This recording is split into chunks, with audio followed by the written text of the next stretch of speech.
Hey, what up, YouTube? So, two-part video, right? So, I haven't posted in a while, so here I am now. The first one we're going to be doing is going over this Spiritus Systems chest rig. It's been about, I want to say, a week, maybe two, since I bought it, and wearing it around the house. Holy hell, it is super comfy. I mean, personally, I love it. I mean, it's small, it's compact, it doesn't stick out as much. Magazines are right here where I need them.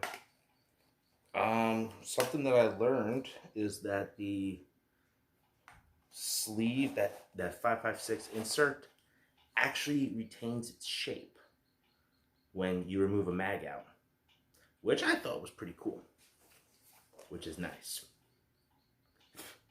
Anyways,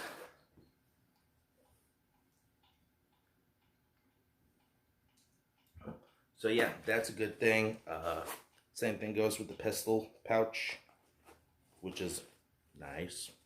You know, I could actually re-index, which I didn't know if I could do with this rig, because it doesn't have those Kydex inserts like the Haley Strategic rig does. Just a brief little overview. I'm wearing it with the D3CR X harness with the waist strap. It works with this rig, so I'm not going to go out and buy a Spiritus Systems H harness.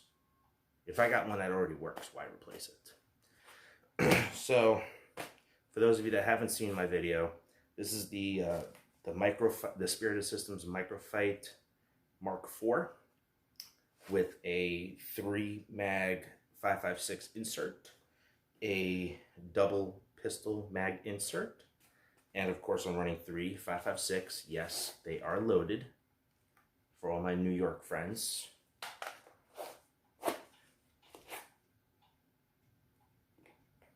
Got some pretty freedom fries.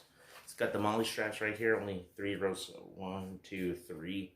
So I could add things like a light or dangle something off of it.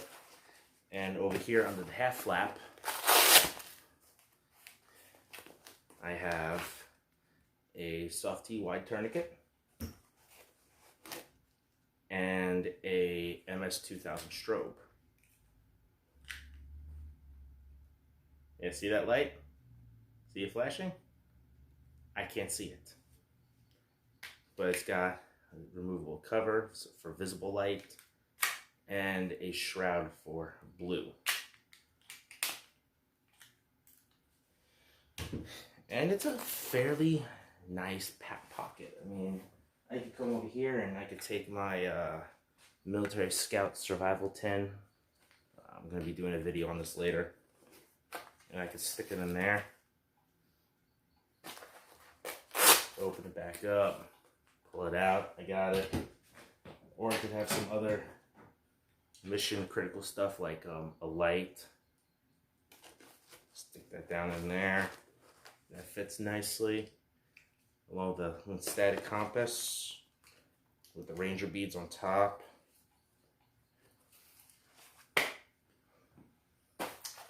Just because of the half flap, I know a lot of guys like the full flap and it's just one big flap to get this whole space.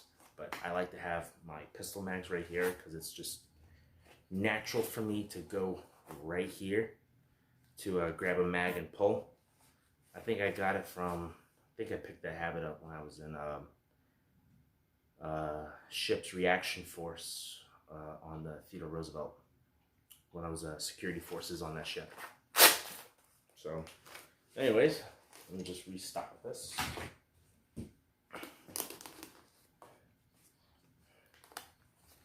That is it on the D3CRX. Wow, I just called the microfight. Promise I won't do that again.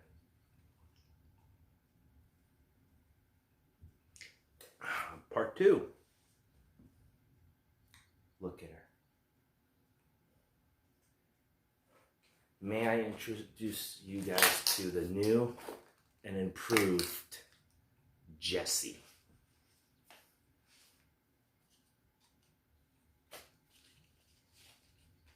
This is the same rifle that I showed you guys in a previous video. Except that I took a can of spray paint to her.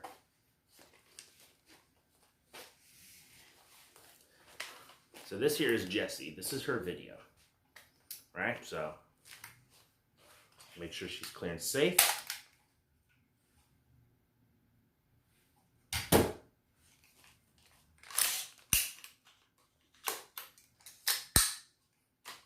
Right? No bullets came out. Clear and safe to me. So this right here is a DPMS AR-15. The changes that I made to her was that she's got a 15-degree angle grip. I forgot who made this. Hogue Grips. Hogue Grips. It's a 15-degree angle grip. Whereas the Magpul ones was like my hands were out here holding her. Whereas this one brings my hand in more for a more stable and much more comfortable firing position. So this is very nice. I suggest you check them out. I'm not sponsored by them. Anyways, moving over to the buttstock, I got one of them quick detached plates that my sling mates right up into, right there. I got a ambidextrous charging handle by BCM. Magpul rear and front sights for a true co-witness right through my optic. Let me just loosen this up. There we go. She's on a blue 4-gear Vickers sling, which is this right here, and it is super comfy. It's got the pull tab. It's got the pull tab right there, so I can tighten it down. I just hit my workbench. Great. It's okay. She's a big girl. I can tighten it up. I can move it out of the way. And if I need to, one pull, and I'm in the game. She's got an AX-15 floating handguard, which is all this right there. It may look like a lot, but it really isn't. I tend to keep the side that's closest to my body completely flat as possible, with the exception of the QD mount for my sling, but that's something I can't avoid. But over here, I got, and on the other side, I got 2 of the Magpul M-LOK plates, as well as here, as well as a Magpul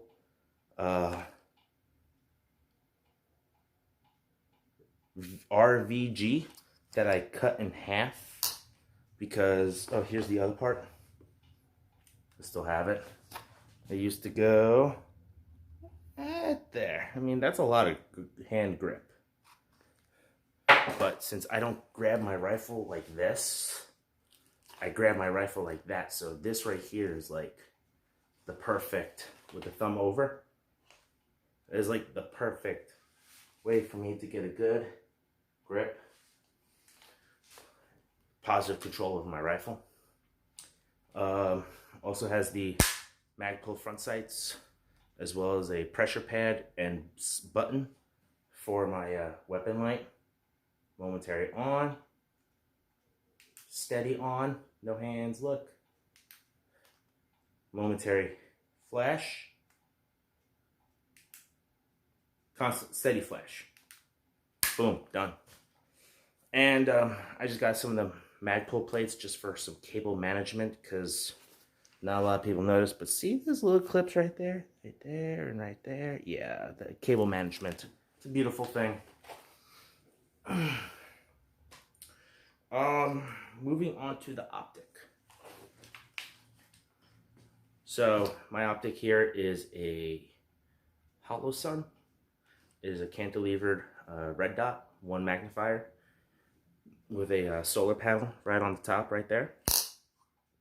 And it projects a very nice, solid red dot.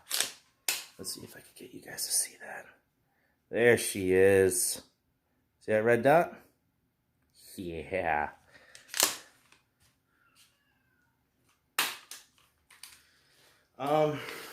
Also on her, I've also added the bad lever. There she is, DPMS. The bad lever. Right there. So, with that being my rifle, let me just go ahead and turn that off. With that being my rifle and Jessie's full introduction, I'm guaranteed to be asked on Discord, how did I get this paint job? Oh, I almost forgot. My favorite part of Jessie. She's got something to say. Charging around. No, she's still unloaded. So the way how I got this paint scheme right is that when I get another rifle, I'll probably make a tutorial video on how to paint your rifle. I used but for the meantime, I'm gonna tell you guys to go over to see Grand Thumb on YouTube. I used his method. So what I did was I started off with a really light base coat, which is the khaki that you guys see right there.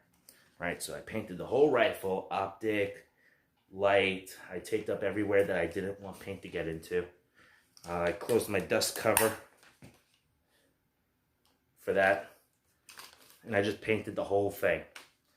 And then I went in with some brown, and I just started striping this way, and I went over here and striped it this way. So that way, I get a pattern that's kind of like this on both sides. While one side's going down this way, the other side's going down that way.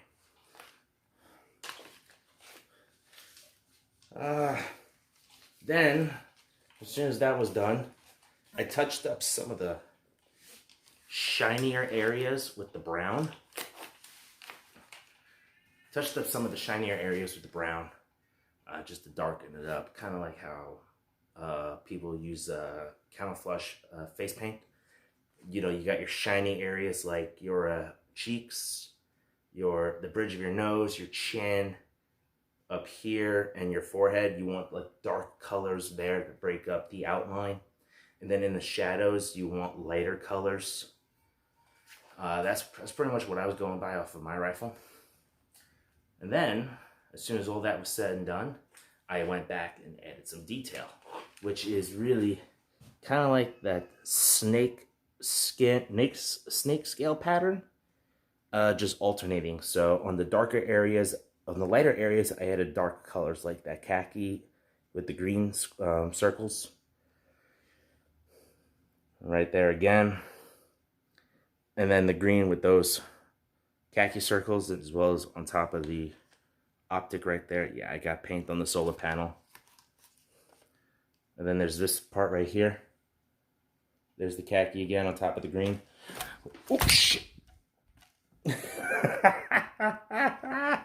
I can't believe that happened. Shit. Anyways, what I did for that is, back when I went through boot camp, we were given something called a ditty bag. It's our laundry bag. So what I did was I cut out a chunk. I have like 12 of these, so I personally don't care if I lose one. So I cut out a chunk, right? It didn't have to be a big piece. Actually, this is the piece that I used. Get that up there. I've been doing a lot of spray painting. So here's the ditty bag material that I used. And all I did was I laid out my rifle, laid this over it, held the can about maybe that high from it and just lightly misted the areas that I wanted to paint. Kind of eyeballing it. So it gave me this effect, which is really, really pretty. So we're about 15 minutes into this video. I promise I will have another video coming out soon. I'm trying to stay away from my plate carrier and my war belt. You guys have seen enough about it. I might do a video about my 1911 and my shotgun next time, but I don't know. Team Hufflepuff, deuces.